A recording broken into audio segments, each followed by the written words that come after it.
Lyca productions Subaskaran தயாரிப்பில் அறிமுக இயக்குனர் ஏஆர் ஜீவா இயக்கத்தில் அனுபமா பரமேஸ்வரன் நடிப்பில் லாக்டவுன் டிசம்பர் 5 முதல் திரையரங்குகளில். தஞ்சாவூர் மாவட்டம் நடுவிக்கோட்டை பகுதியில் மழை நீரில் மூழ்கி சேதமடைந்த பயிர்களை சட்டமன்ற உறுப்பினர் அசோக்குமார் நேரில் சென்று ஆய்வு மேற்கொண்டார்.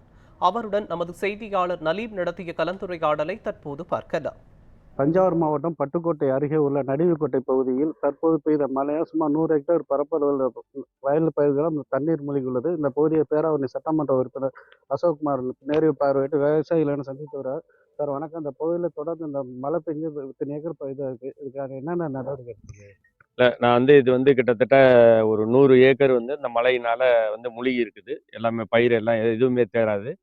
அரசுக்கு அதை அரசினுடைய கவனத்துக்கு கொண்டு போய் நம்ம தாசில்தார் வந்து பார்வையிட சொல்லி இது அரசு அவங்களுக்கு நஷ்டஈடு வழங்குறதுக்கு ஏற்பாடு பண்ணி கொடுக்குறேன்.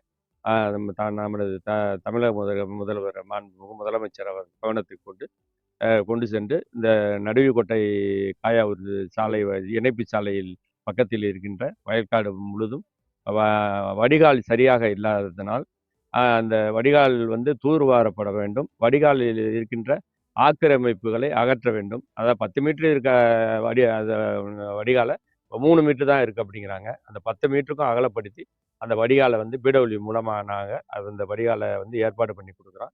வருகின்ற காலங்களில் மழை காலங்களில் இங்கே வெள்ளம் இந்த வயல்களை வெள்ளம் பாதிக்காத சூழாமல் இருப்பதற்கு நாங்கள் அதுக்குள்ள ஏற்பாடுகளை செய்கின்றோம். அது அல்லாமல் இந்த காயாவூர் நடுவிக்கோட்டை இணைப்பு சாலையில் 2 இடங்களில் பாலங்கள் போடப்பட்டு சாலை ஒரு மண் சாலையாக இருக்கின்றது. அதை தார் சாலையாக மாற்றி தருவோம் என்று அதில் மக்கள் நாங்கள் இடுப்பளவு தண்ணீரில் நடந்து வருகின்றோம் என்று தெரிவிக்கின்றார்கள்.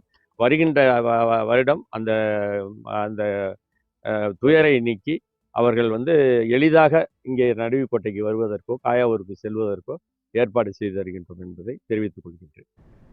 பட்டுக்கோட்டையிலிருந்து நியூஸ் 7 தமிழ் செய்திகளுக்காக நலி.